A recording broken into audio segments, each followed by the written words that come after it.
إن الحمد لله نحمده ونستعينه ونستغفره ونعوذ بالله من شرور أنفسنا ومن سيئات أعمالنا من يهده الله فلا مضل له ومن يضلل فلا هادي له وأشهد أن لا إله إلا الله وحده لا شريك له وأشهد أن محمدا عبده ورسوله أرسله بالحق بشيرا ونذيرا اللهم صل وسلم وبارك على محمد وعلى آله وصحبه أجمعين يا أيها الذين آمنوا اتقوا الله حق تقاته ولا تموتن إلا وأنتم مسلمون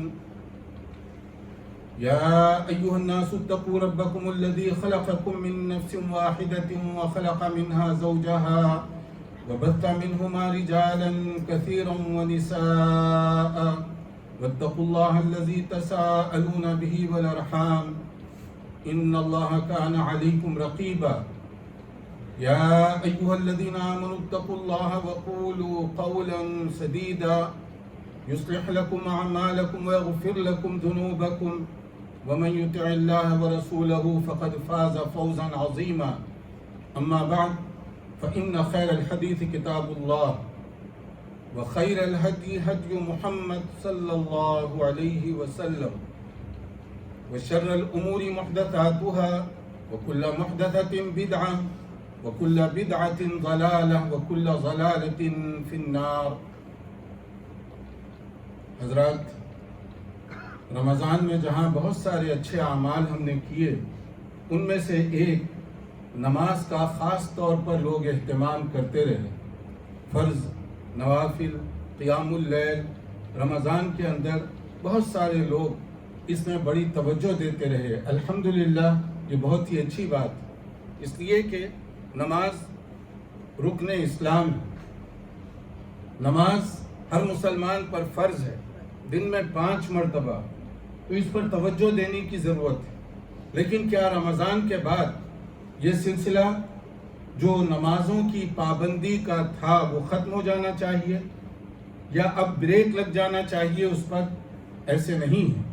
رمضان کے بعد بھی ہم مسلمان ہیں، رمضان کے بعد بھی نماز سے ہمارا تعلق بڑا گہرا برقرار رہنا چاہیے. تو نماز کے سلسلے میں 2-3 باتیں سب کے ذہن میں ہوں، بھائیوں اور بہنوں کے. ایک تو یہ ہے کہ نماز میں ریگولیرٹی بہت زیادہ ضروری ہے. یہ نہیں ہے کہ جب ہم جی چاہا نماز پڑھ لیں، بلکہ نماز کی پابندی ضروری ہے.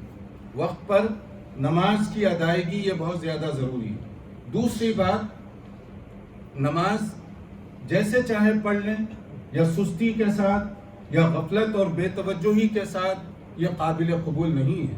بلکہ نماز خشوع کے ساتھ، یعنی اس کی کیفیت عمدہ سے عمدہ ہو، بہتر سے بہتر ہو. اسی کو رسول اکرم صلی اللہ علیہ وسلم نے فرمایا، نماز ایسے پڑھو، عبادت ایسے کرو جیسے کہ تم اللہ رب العالمین کو اپنی آنکھوں سے دیکھ رہے ہو.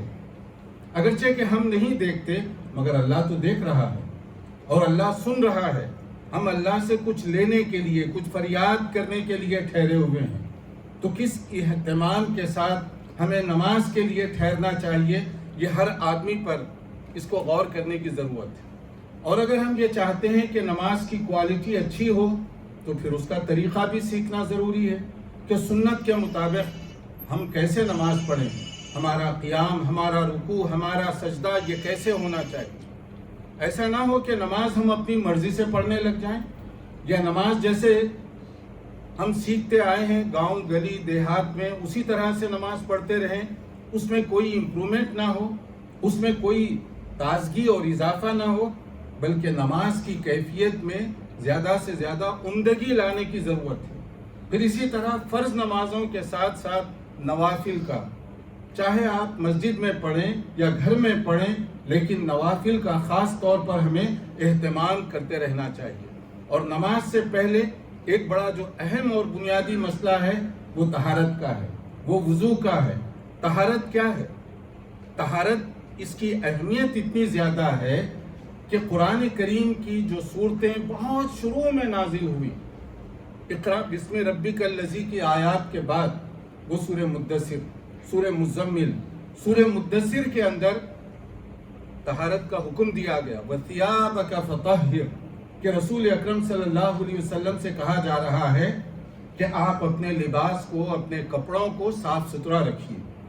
تو لباس اس کی پاکیزگی، جسم بدن اس کی پاکیزگی، جگہ جہاں ہم نماز پڑھ رہے ہوں اس کی پاکیزگی، پھر اس کے گرد و نواح کا جو ماحول ہے، یعنی گھر، محلہ، مسجد، اس کے آس پاس کا جو علاقہ ہے، یہ صاف ستھرا رکھنے کا ہمیں حکم دیا جا رہا ہے۔ اور فقہی کتابیں آپ پڑھیں گے، کتب فقہ، اس کا سب سے پہلا چیپٹر کتاب الطہارہ ہے، پاکیزگی، کلینلینس۔ اور اس کے اندر صرف ہاتھ دھونا مسئلہ نہیں ہے، بلکہ اس میں پورا وضو کرنا، اور اس کے پہلے بدن کی صفائی، غسل، اور اسی طرح کپڑوں کی صفائی۔ جب آدمی نماز پڑھے تو اس کا لباس عمدہ ہو، اس میں کوئی گندگی، نجاست وغیرہ کوئی چیز نہ لگی ہوئی ہو۔ اسی سے ایک اور حدیث کو آپ ذہن میں رکھیے جس میں کہا گیا طہارت، پاکیزگی یہ ایمان کا ایک حصہ ہے، ایمان کا حصہ، ایمان کی علامت ہے۔ اور مومن کے لیے یہ بتایا جا رہا ہے کہ اگر آپ راستے میں سے جا رہے ہوں تو وہاں کوئی ایسی چیز پڑی ہوئی ہو جس سے لوگوں کو، گزرنے والوں کو تکلیف پہنچتی ہو، تو وہ تکلیف دہ چیزوں کو دور کرنا عبادت کا ثواب لینا ہے، صدقہ اور خیرات کے برابر ہے۔ اب یہ حدیثوں کو ہم ذہن میں رکھیں، اس سے معلوم کیا ہوتا ہے؟ مسلمان، اس کا بدن بھی صاف، اس کے کپڑے بھی صاف، اس کا جو آس پاس جو جگہ ہے وہ بھی صاف اور پاکیزہ، رہنے کا جو علاقہ ہے وہ دوسرے علاقوں کی بنسبت صاف ستھرا۔ کوئی آدمی عالم راک سے گزرے تو وہ اس محلے کو دیکھ کر یہ گواہی دے سکے کہ یہ مسلمانوں کا محلہ ہے، کہ یہ دوسرے محلوں کی بنسبت زیادہ صاف، زیادہ ستھرا ہے، یہ گواہی دے سکے۔ ہمارے گھر کے سامنے سے کوئی گزرے، یہ گواہی دے سکے کہ یہ پاکیزہ لوگ جو دین کے ماننے والے ہیں، یہ ان کا گھر ہے، اس میں یہ صفائی ہے جو دوسرے گھروں میں دکھائی نہیں دیتی۔ کیونکہ اسلام نے صفائی کا حکم اس وقت دیا جب ابھی دیگر مذاہب میں، دیگر لوگوں میں اس کا شعور تک نہیں پایا جاتا تھا۔ تو کیا مسلمانوں کا علاقہ یا مسلمانوں کا گھر یا مسلمان جس میں اکثریت مسلم لوگ جاتے ہیں، ان کا پارک دوسروں سے زیادہ گندا ہو سکتا ہے؟ جو دین کو سمجھے، طہارت کے مسائل کو سمجھے، کیا اس کے گھر کے آس پاس کچرا اور یہ ساری چیزیں پڑی رہ سکتی ہیں؟ یا اس کا گھر اس طرح سے رہ سکتا ہے جہاں بیٹھ کر آپ ڈھنگ سے عبادت نہ کر سکتے ہوں؟ دیکھیے، پہلی جو صورتیں نازل ہوئی اس میں اگر طہارت کا حکم دیا گیا تو اس کی کتنی اہمیت ہوگی۔ اس لیے ہر مسلمان کو اس بات کا اہتمام کرنا چاہیے کہ ہمارا علاقہ دوسرے علاقوں سے زیادہ پاک و صاف ہو۔ آپ کونسل کی شکایت کریں، آپ دوسروں کی شکایت کرتے رہیں، مگر سب سے پہلی اور بڑی ذمہ داری خود ہماری اپنی ہے کہ ہم خود صفائی کا کتنا خیال رکھتے ہیں، طہارت اور پاکیزگی کا کتنا خیال رکھتے ہیں۔ تو نماز سے پہلے طہارت، نماز سے پہلے صفائی، نماز کی جگہ کی صفائی، نمازی کا بدن صاف، اس کا لباس صاف ستھرا ہونا چاہیے۔ اور اسی طرح سے مسجد کی اہمیت، اس کو بھی آپ سمجھ سکتے ہیں کہ جب نماز اتنی زیادہ اہم ہے تو جہاں نماز ہم پڑھتے ہیں وہ جگہ دوسری جگہوں کی بنسبت زیادہ صاف ستھری ہو۔ اور ویسے بھی مسجد کی اتنی زیادہ اہمیت ہے کہ رسول اکرم صلی اللہ علیہ وسلم جب ہجرت کر کے مدینہ منورہ تشریف لائے تو بہت سارے ایشوز، مسائل تھے وہاں پر مدینہ منورہ میں۔ آپ نے جو اہم کام کیے اس میں سے ایک برادرہڈ، اخوت اسلامی، یعنی ایک مہاجر اور ایک انصار کا ہاتھ تھما دیا کہ آج سے تم دونوں بھائی بھائی ہو۔ اور دوسرا اہم کام مسجد کی تعمیر۔ اس سے آپ سمجھ سکتے ہیں کہ مسجد کی حیثیت، اہمیت کتنی زیادہ ہے۔ اسی سے 3 ایسی مساجد ہیں جنہیں خصوصی حیثیت دی گئی، جہاں عبادت کے لیے ایکسٹرا ثواب لینے کے لیے آپ سفر کر کے جا سکتے ہیں۔ مسجد حرام مکہ مکرمہ، مسجد نبوی مدینہ منورہ، مسجد اقصی بیت المقدس۔ ان تینوں مساجد کے علاوہ کوئی ایسی جگہ نہیں ہے کہ آپ ایکسٹرا ثواب یا بندگی کرنے کے لیے جائیں۔ آپ برمنگھم میں نماز پڑھیں، اسلام آباد کی مسجد میں پڑھیں، دلی کی مسجد میں پڑھیں، سب جگہ ایکول ثواب ملے گا۔ صرف یہ 3 جگہ خصوصی ثواب ہے. تو اس سے آپ سمجھ سکتے ہیں کہ مسجد اقصیٰ سے ہمارا تعلق جذباتی نہیں ہے، ایمان کا تعلق، عقیدے کا تعلق ہے. معراج کے واقعے کو دیکھیں کہ نبی صلی اللہ علیہ وسلم کا فرسٹ اسٹاپ کہاں پر تھا؟ بیت المقدس. اور اسی طرح بیت المقدس کے اندر جو خصوصیات ہیں اس میں سے ایک، اللہ تعالیٰ نے کثرت کے ساتھ انبیاء کو وہاں پر مبعوث فرمایا. تو انبیاء کرام کا جو علاقہ ہے، ہم تو مومن ہیں، تمام انبیاء پر، تمام انبیاء کرام کی عزت اور احترام جزو ایمان ہے. تو اس اعتبار سے اس جگہ کی اہمیت بھی ہمارے لیے بہت زیادہ ہے. مگر مسجد اقصیٰ کے بارے میں کوئی ایسی حرکت، کوئی ایسا بیان، جیسے بعض لوگ جذباتی انداز کی جو حرکتیں کرتے ہیں، اس پر کوئی بات کرنے سے پہلے سوچنا چاہیے کہ اس کا فائدہ کیا ہوگا، اس کا نقصان کیا ہوگا. کہیں ایسا تو نہیں کہ آپ جذبات میں آ کر کچھ ایسی باتیں کر رہے ہوں جس کا فائدہ نہیں بلکہ نقصان ہے. تو یہ موٹی موٹی چند باتیں ہم ذہن میں رکھیں کہ مسجد اقصیٰ سے ہمارا تعلق ایمان اور عقیدے کی بنیاد پر ہے. یہ صرف ایک جگہ کا مسئلہ نہیں ہے بلکہ اس کو خصوصی حیثیت دی گئی ہے. اللہ تعالیٰ سمجھنے اور عمل کرنے کی ہم سب کو توفیق عطا فرمائے. آفات اور مصیبتوں سے اللہ سب کو محفوظ رکھے. وآخر دعوانا ان الحمد للہ رب العالمین.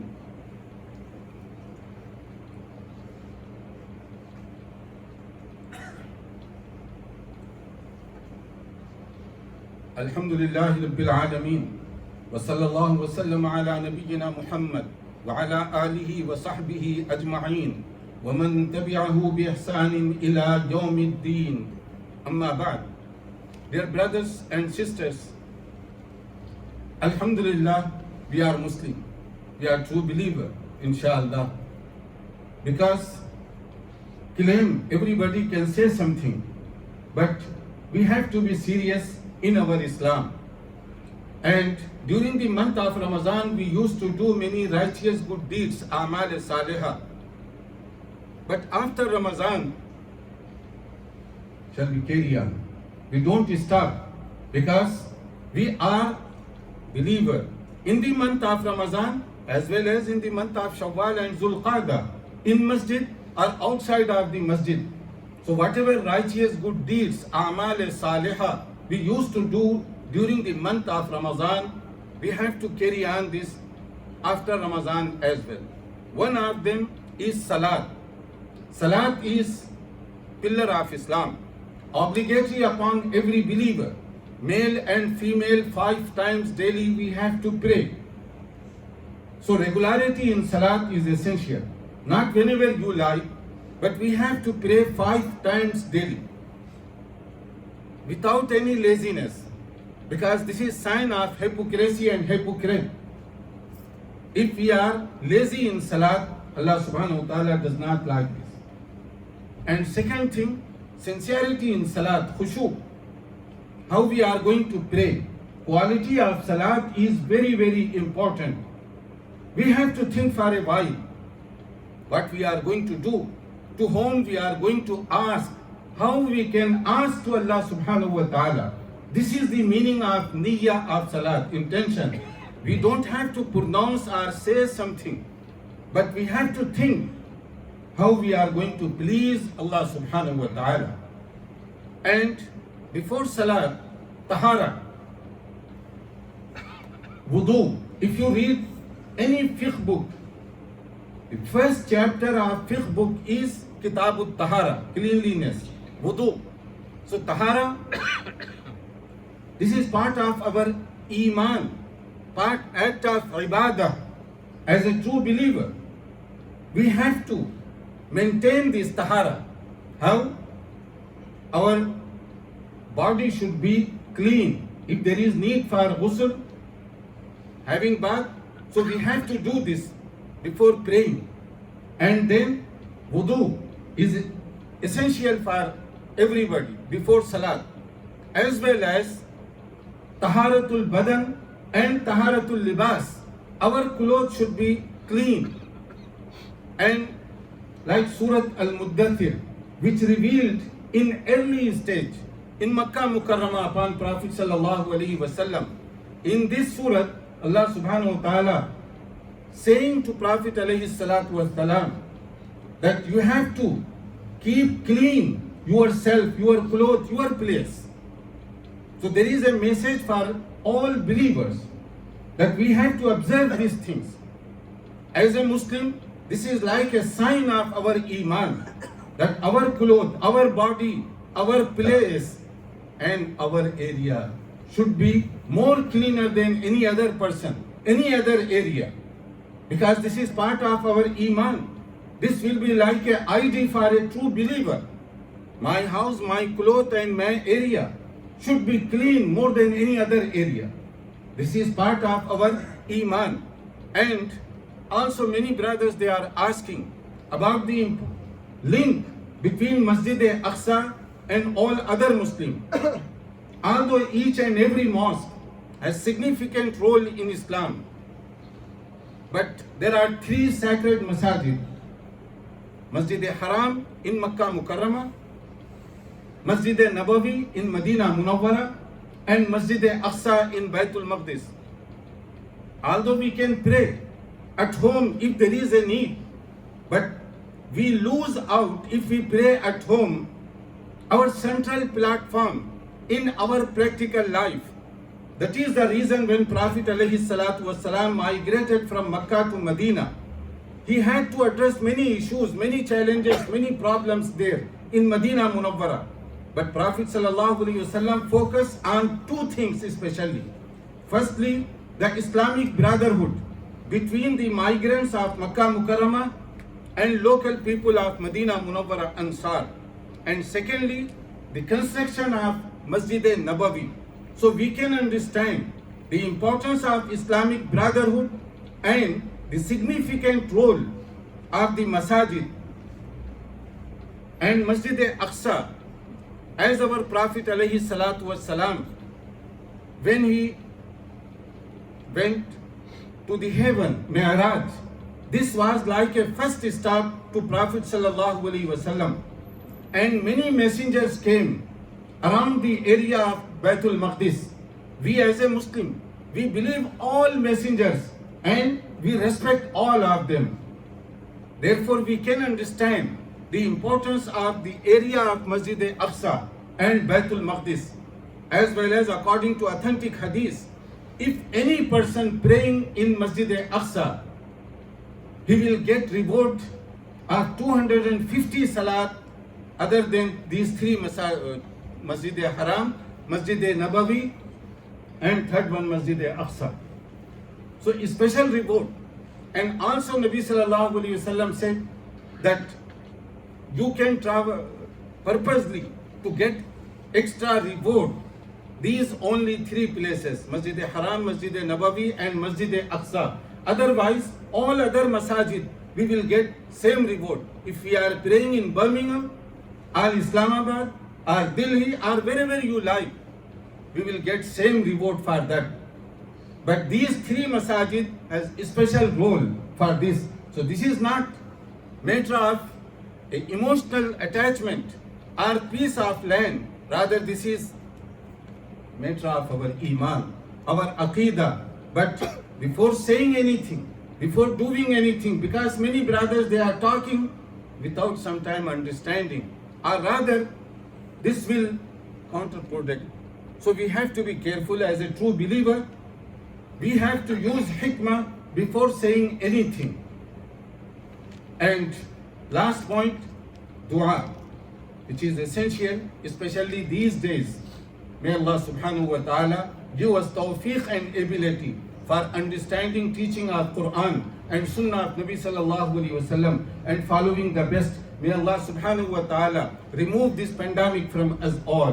May Allah subhanahu wa ta'ala forgive our brothers and sisters, those who passed away. And may Allah subhanahu wa ta'ala cure those brothers and sisters, those who are suffering any type of illness. إن الله وملائكته يصلون على النبي يا أيها الذين آمنوا صلوا عليه وسلموا تسليما اللهم صل على محمد وعلى آل محمد كما صليت على إبراهيم وعلى آل إبراهيم إنك حميد مجيد اللهم بارك على محمد وعلى آل محمد كما باركت على إبراهيم وعلى آل إبراهيم إنك حميد مجيد اللهم اغفر لجميع المؤمنين والمؤمنات والمسلمين والمسلمات الأحياء منهم والأموات.